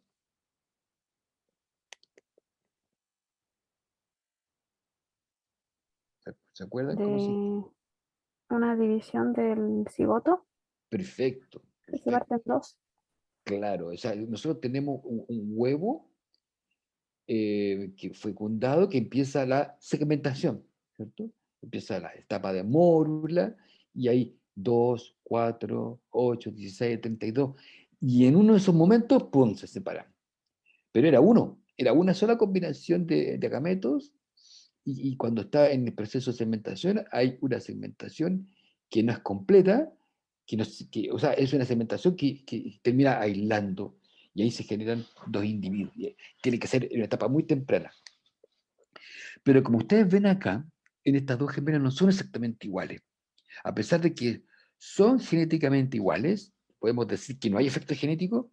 Sin embargo, hay diferencias genéticas por efecto ambiental, y pasa, ¿cierto? Hay varios experimentos o estudios más bien que comparan gemelos que se han separado y se ven distintos, tienen un fenotipo distinto, ¿ya? Porque han tenido efectos ambientales distintos. Entonces, de ahí vienen estos experimentos de Johansen, vienen esta reflexión sobre el efecto de la variación genética y el efecto de la variación ambiental. Eh, por ejemplo, en plantas, estos también se han hecho muchísimos más experimentos con la planta, porque es más difícil hacer experimentos con mellizos, con gemelos. O sea, uno no puede hacer un experimento de separar de su madre a dos gemelos para hacer un experimento, ¿cierto? Y ver cómo se desarrollan, pues sería terrible, no es ético. Pero en las plantas sí se puede hacer, porque yo tengo plantas que puedo sacar un esqueje, ¿cierto? Una ramilla, una patilla también, como se llama, la rosa es típico, ¿cierto? Ustedes pueden sacar una rama, pum, la entierran, la plantan y sale otra idéntica, genéticamente idéntica. Y se ha visto de que, por ejemplo, en este caso, la elevación, plantas que se ponen a distinta altura respecto del mar, tienen también plantas tamaños distintos. A grandes alturas las plantas son chaparras, son chiquititas. A baja altura las plantas son grandes. Y son el mismo genotipo. Es súper raro, ¿cierto? Es muy raro. Tienen el mismo genoma. El mismo genoma. Todos son los genes idénticos. Y no solo son los genes idénticos, sino que están en la misma arquitectura genética. Están puestos en la misma posición. Que es una cosa importante, ¿cierto? ¿Ustedes ya vieron mapas de ligamiento? ¿Han visto mapas de ligamiento de genes? ¿No conocen lo que es el ligamiento?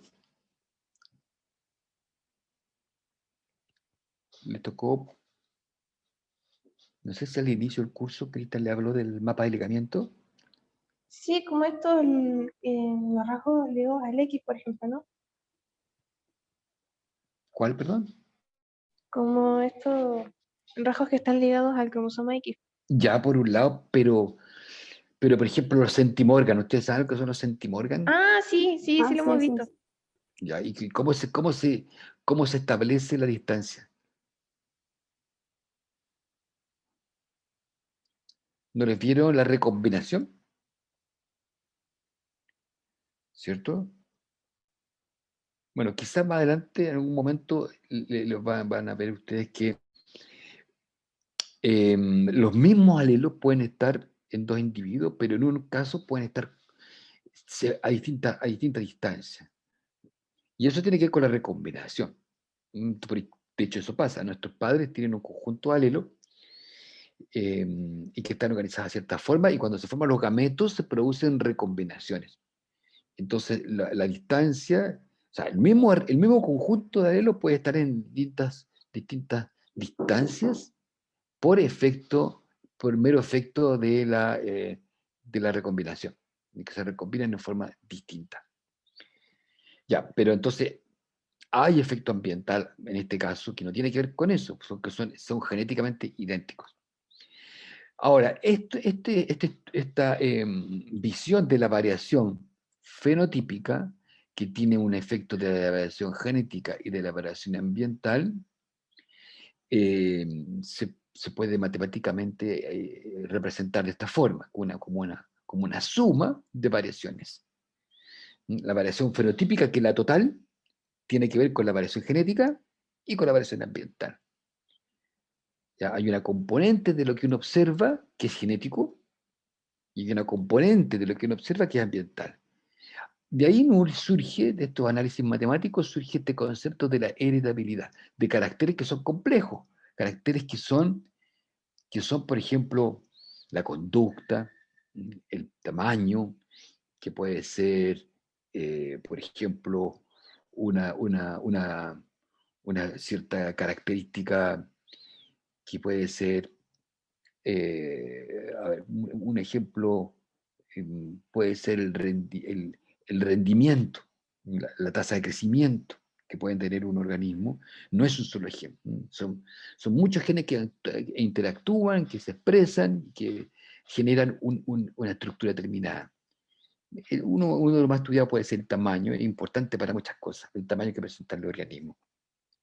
Pero no hay un gen del tamaño particular. Claro, hay una hormona del crecimiento que se influye, pero también hay otros genes que influyen en el tamaño. Entonces, para caracteres complejos, se fabricó particularmente un concepto que se llama el de la heredabilidad. Y es un concepto que trata de evaluar el determinismo genético de un determinado fenotipo. O sea, la idea es conocer este valor de heredabilidad que tiene un valor fenotípico, un carácter fenotípico. Porque resulta que lo ambiental es difícil de manejar. Entonces lo que mucha gente quiere conocer es cuánto de lo que uno observa es genético. Supongamos el tamaño, justamente el tamaño. Queremos saber cuánto del tamaño que presenta una semilla o un animal es genético. Porque si esa base es genética, yo la puedo controlar y la puedo ocupar para hacer cruzamientos dirigidos. Ya, eso es entonces un interés que hay en general en la heredabilidad. La heredabilidad se divide en dos tipos. Hay una que se llama de sentido amplio. Ya, esto es una cuestión de definiciones. ¿Y qué representa la heredabilidad de sentido amplio? Es como es como una suerte de definición más amplia, ¿cierto? Más, no laxa, sino que más amplia en general.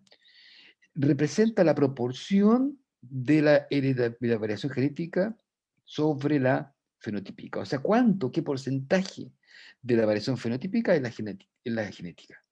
Entonces eso se hace simplemente tomando la variación genética y dividiéndola por la fenotípica. Y ahí está. ¿Cierto? Entonces la heredabilidad va a ser lo que yo puedo calcular como variación genética dividido por la variación fenotípica. Entonces aquí yo tengo que tener datos genéticos y tengo que tener datos fenotípicos. Esto también se puede reordenar porque si yo sé que VP, o sea, digamos la variación fenotípica que está acá arriba, es variación genética más variación ambiental, puedo reemplazar acá abajo, me quedo con heredabilidad es igual a variación genética dividido por la suma de la variación genética más la ambiental, que es decir, a la variación fenotípica. A eso se le llama y se le denota h cuadrado. ¿Ya? Ese se le denota como h cuadrado, h mayúscula. ¿Ya? Pero es como la variabilidad genética total dividida por la variación fenotípica total. Y eso es una estimación de heredabilidad. Ojo con eso por un lado. ¿Ya? Y hay otra cosa importante acá, que es la variación, hay esta variación genética, esta que está acá, esta misma, a su vez se divide en dos. En una que es el efecto directo de cada gen, de cada alelo. Efecto directo. Un alelo codifica para una proteína y esa proteína produce algo. Y así tenemos varias. Pero hay un efecto que también podemos llamar de interacción entre genes. Y esta no es directa. Y se llama la de dominancia. Variación genética de dominancia. Y tiene que ver con la interacción de los genes. ¿Sí? ¿Ustedes conocen algún ejemplo de interacción entre genes? ¿Entre alelos? ¿Cuál sería, por ejemplo, un efecto de interacción entre alelos?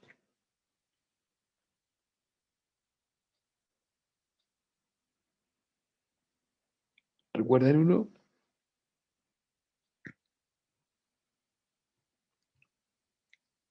Ay, no, profe, no me acuerdo. Por ejemplo, cuando un gen regula a otro. ¿Tuvieron regulación? ¿Hay genes que reprimen a otros o no? Sí, sí, sí hay. ¿Cierto? Ustedes saben Como por eso. ejemplo cuando hay un cierto gen que activa o inactiva una cierta ruta metabólica para, por ejemplo, el color de una flor o algo así. Eso es interacción génica. Los genes no son simplemente como partículas que están dentro y que cada uno expresa una proteína y listo. No, pues también hay algunas regiones del genoma que generan proteínas que van y actúan dentro del mismo genoma en otro lugar. Y eso son las interacciones. Se producen interacciones génicas dentro del genoma. Y eso es, es un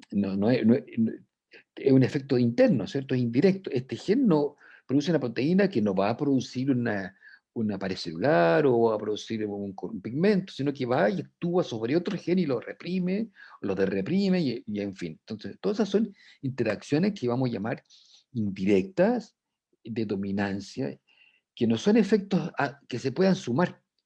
¿Ya? Entonces, cuando ustedes tienen que hay rearreglos, como los cromosomas que se mueven, por ejemplo, segmentos, o cuando hay recombinación, esas interacciones pueden cambiar, porque si yo alejo mucho un gen que está regulando a otro, si lo alejo, capaz que no lo regule. Si lo tengo al ladito, lo regula. Si lo tengo lejos, a lo mejor no lo regula.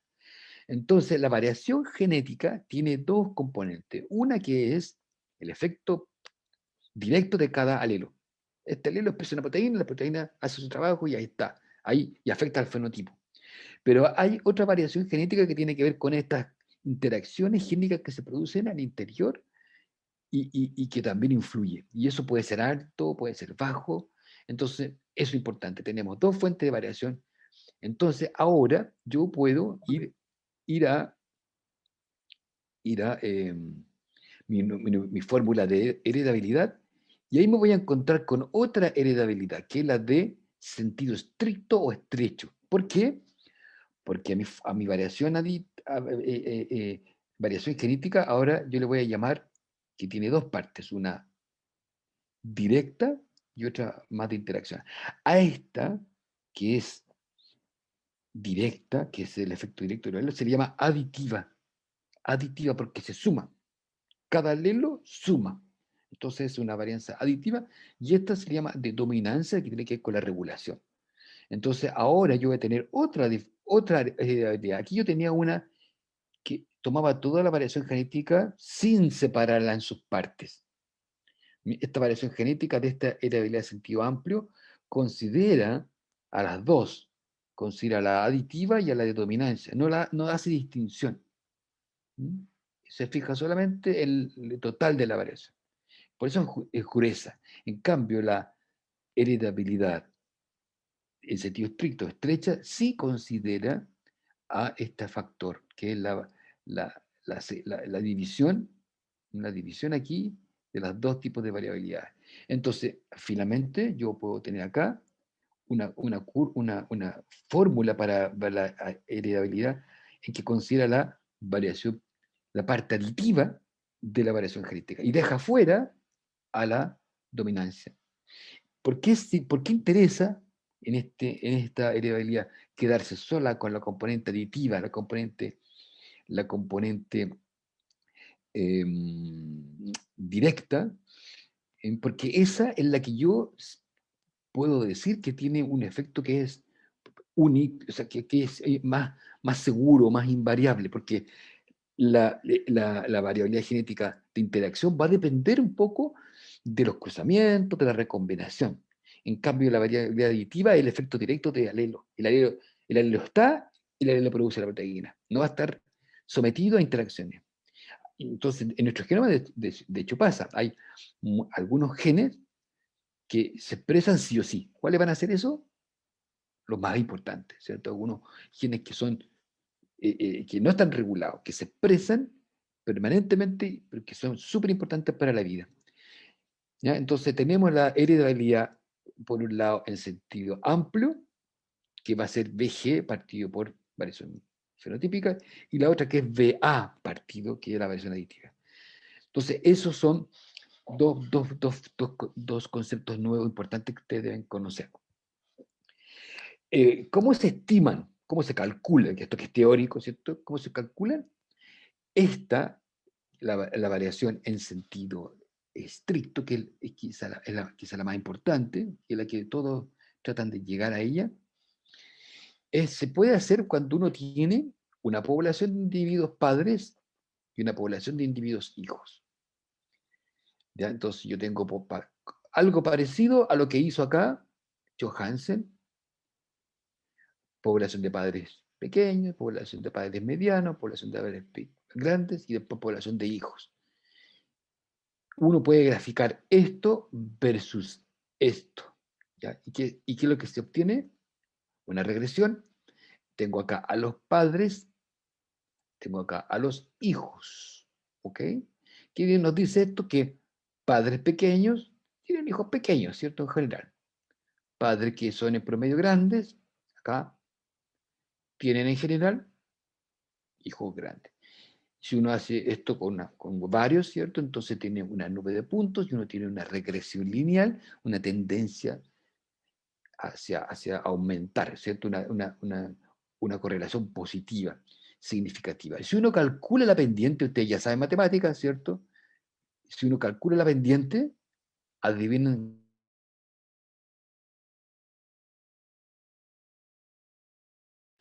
Y un valor de 1, más de 1, puede ser menor a 1, ¿cierto? Entonces tenemos heredabilidad. Y así se estima. ¿Y eso qué nos está diciendo? Si lo llevo a Profe, porcentaje, ¿sí? ¿Sí? disculpa, ¿qué daba la pendiente? Que se me pegó un momento recién. La heredabilidad en sentido estricto. Ah, ya, ya. Esta heredabilidad que considera la variabilidad genética aditiva. ¿Ya? Y se puede estimar. Acá yo tengo, por ejemplo, el caso en que da justo 1, en el caso que da 0, como caso extremo, pero pueden haber varios entre medio. ¿Qué quiere decir una variabilidad en sentido estricto de 1? Que el atributo está súper determinado genéticamente. Está súper determinado genéticamente. Si los padres son pequeños, van a ser pequeños los hijos. Si los padres son grandes, van a ser grandes los hijos, porque está, pero 1 a 1, ¿cierto? Es una variabilidad genética que nos da un determinismo genético muy alto para el atributo. Si la heredabilidad es 0 o baja, no hay determinado genético. Del tamaño que sean los padres, los hijos pueden ser chicos o pueden ser grandes, ¿cierto? Pueden estar acá o pueden estar acá. No hay determinismo genético. Acá, padres grandes pueden tener hijos chicos, padres grandes pueden tener también hijos grandes. Entonces ahí está. La heredabilidad nos dice el determinismo genético que puede tener un determinado carácter. Esto, imagínense ustedes, pensando siempre en atributos complejos, en atributos donde participan muchos alelos, como la conducta, el aprendizaje, son atributos que dependen de la personalidad, ¿cierto? La personalidad que tiene sale incluso de personalidad de los animales, ¿ya? Es raro el término, pero por ejemplo, hay animales que son tímidos, que son más inseguros, eh, o de aprendizaje, de despliegues conductuales también, son atributos complejos, formas del cuerpo también, arquitectura de las plantas, por ejemplo. Hay plantas que son con hojas más separadas, otras que son con hojas más juntas. Imagínense, son atributos que no son solo genes, son varios genes los que dan cuenta. Entonces ahí está aquí quería mostrarle un poco aquí, esto está en inglés, que es la heredabilidad en sentido amplio, que es con variación genética total, partido por la fenotípica, y la de sentido estricto o más reducida, es solamente la parte aditiva, también con la fenotípica. Y siempre, eso es importante, siempre la variación en un sentido amplio va a ser mayor que en un sentido estricto, ¿ya? Porque es como una parte de ella. Y acá uno ve que la variación fenotípica, por ejemplo, es la suma, ¿cierto?, de una variación aditiva, de una dominancia, de una ambiental. Cuando uno hace un experimento y tiene poca variación ambiental, o sea, por ejemplo, las mismas condiciones, uno puede estimar mejor estas variaciones genéticas. Acá hay algunos datos de variación de heredabilidad. ¿Ya? Heredabilidad puede ser en algunos casos muy alta, 65%, son distintos tipos de organismos, animales, chanchos, qué sé yo, moscas. Uno tiene que para atributos como el tamaño, en un caso puede ser 40%, el peso puede ser un 35%, en otro puede ser un 55%, ¿cierto? En el caso del humano, la estatura, por ejemplo, es el 65%. O sea, de lo que nosotros observamos, el 65% es de tamaño que observamos, cada uno de nosotros, nuestro tamaño, depende o está determinado en un 65% del tamaño de nuestros padres. Hay un 35% en este caso ahí de efecto ambiental, alimentación, deporte, qué sé yo, varias características. Me queda súper poco tiempo. Estamos un poco atrasados en esto, pero quiero mostrarles cómo se determina la heredabilidad. Y aquí tiene que ver con los experimentos de Johansen.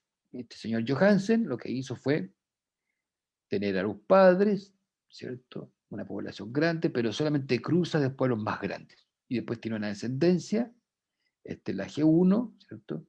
Esta es la G2. Ya vimos que por regresión se puede determinar, ¿cierto? Que es por hacer la pendiente, pero también se puede determinar de esta otra forma. La regresión es una forma y la otra es esta, que uno compara la generación parental con la población de los hijos y compara el promedio de ambas poblaciones. Por ejemplo, acá está el promedio de la población parental y el promedio de la población, de esta población. Esto a su vez es una población, ¿cierto? Tengo una población y tengo acá un promedio. Y eso me da una diferencial que se llama de selección, vamos a llamarle S. Y también está otro promedio, que es este promedio de acá con este de acá. Vamos a ponerlo en azul aquí. Uy, no me sale.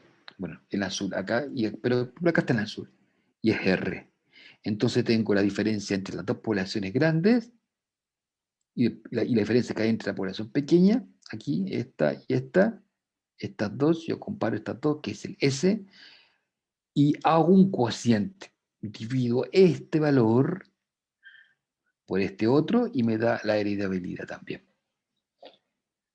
¿Se fijan ustedes? Comparo esta diferencia que hay entre los padres y los hijos que yo voy a cruzar, y me da el valor diferencial de selección, porque yo selecciono a los hijos para el cruzamiento posterior. Luego que tengo la descendencia, veo el promedio de todos esos hijos con el promedio de sus padres, y me doy cuenta que si hago la razón, el cociente, me da valor de heredabilidad en sentido estricto. Entonces tengo esta forma de hacerlo y también tengo esta forma que es con la regresión. ¿Ok? Eso es la heredabilidad. ¿Ya? Que aquí estamos mirando caracteres complejos, estamos mirando cómo el ambiente influye, pero el efecto ambiental se puede tratar de dejar afuera para calcular la determinismo genético que tienen los atributos. Puedo tener una heredabilidad, un determinismo genético grueso, y yo puedo tener uno que es más específico, que hace referencia al efecto directo de cada alelo. ¿Ok? Hay un último tema que me falta, que es el de la interacción genotipo-medio ambiente. Un par de minutos nomás para esto, y es que yo creo que tienen que haberlo visto ustedes también, no sé si lo vieron con Cristian, pero el genotipo y el ambiente suman, ¿cierto?, para explicar la variación. Pero también estos dos interactúan. Se produce ahí también un efecto. ¿Y cómo? Por ejemplo, cuando yo tengo una vía de señalización que interactúa a nivel de célula y va a determinar que un gen se exprese o un gen no se exprese por el ambiente. ¿Cierto? Eso ustedes lo saben de biología molecular, de biología celular. Hay vías de señalización. El ambiente está alterando a las células tienen sus antenitas que definen si acaso se expresan o no expresan sus genes. Y ahí está todo eso. Esto tiene base molecular muy importante. En términos de fenotipo, se ve de esta forma. Aquí, en esta situación, yo tengo ambiente 1, ambiente 2, y tengo dos genotipos, un genotipo 1 y genotipo 2. Acá no hay interacción, porque el genotipo 1, y tanto el genotipo 1 como el genotipo 2, bajan su desempeño en el ambiente 2. Supongamos que esto es crecimiento. ¿Ya? Entonces ahí el ambiente afecta a todos los genotipos por igual. ¿Cierto? Entonces, el ambiente con el genotipo no interactúan, porque todos están afectados de forma igual. En cambio aquí sí que hay interacción, porque el genotipo, por ejemplo, el genotipo 2, este era el 1, ¿cierto? Este es el genotipo 1, este es el genotipo 2. A ambos genotipos acá, el ambiente los afecta en forma distinta. Para el ambiente 1, por ejemplo, el genotipo 2 y este crecimiento lo favorece mucho más el ambiente 1. En cambio, al genotipo 2, el ambiente le favorece mucho más en el ambiente 1, y al genotipo 1 le favorece más el ambiente 2. Entonces aquí sí hay interacción. Simplemente esto tiene que ver con que los genotipos, el ambiente los afecta de forma distinta. Y ahí ya tenemos entonces la interacción. Y en algunos casos el ambiente es igual para todos, entonces diríamos que es fome. El ambiente hace lo mismo en todo. Esta parte es interesante y se da mucho, sobre todo en estos atributos complejos, como donde hay variación fenotípica. ¿Ok? Esto lo van a ver más en el curso de organización y dinámica del genoma, en la interacción genotipo-medio ambiente. Ya que se suma a esta variación fenotípica, que es el efecto de interacción. Si es que existe interacción, porque si no existe interacción, es cero, ¿cierto? Si no hay interacción, esto es cero, como en este caso, sin interacción. ¿Ok? Estamos Sí. entonces con los temas de hoy día. Así que la próxima semana toca una clase con el profesor, con Cristian. Él va a hacer un resumen antes de la prueba. Va a hacer una síntesis. Tiene algunos temas que tocar, pero me contó que va a centrarlo mucho en una suerte de repaso antes de la prueba. Ok, profe. Estudiante de esta clase, tengo que dejarle el capítulo del club donde viene esto. ¿Ya? Lo que hemos visto está también ahí, pero yo creo que en las clases está todo, y en ese libro hay un par de capítulos que tengo que recomendarles para que le echen una risa. Siempre en ese libro hay mucho más, ese libro es súper completo, así que, pero le va a dar más capacidad de análisis. El lunes Profe, los tienen... temas creo que desde la página 700, por ahí. Pucha, no me acuerdo, tengo que revisarlo. Gonzalo, tengo que revisar exactamente, porque también hay capítulos que son, dentro del capítulo hay secciones que son la más atingente. Siempre pasa en estos libros que hay parte del capítulo, por ejemplo, la sección del capítulo 18, la 1, la 2, todos los capítulos tienen secciones. Y hay secciones a veces que son profundas, que se meten en cosas que mejor no revisar, así que mejor marcar cuáles son las secciones relevantes para la profundidad que se requiere. Ahora, si pueden leer todo, tanto mejor, porque uno agarra más fondo pero muchas veces hay que ser más práctico para las pruebas, entonces, pero, pero, pero si pueden leer todo, mucho mejor. Lo bueno que las clases a nosotros nos obliga a enfatizar cosas que son más claves, que son más centrales. ¿Ok? Entonces, pronto voy a subir, yo creo que hoy día mismo voy a subir el resto de temas, ya para el capítulo del libro y esta clase, para que tengan para estudiar para el fin de semana. Ok, que estén muy bien y fue un gusto estar con ustedes en este curso. Ya, profe, Gracias, igual.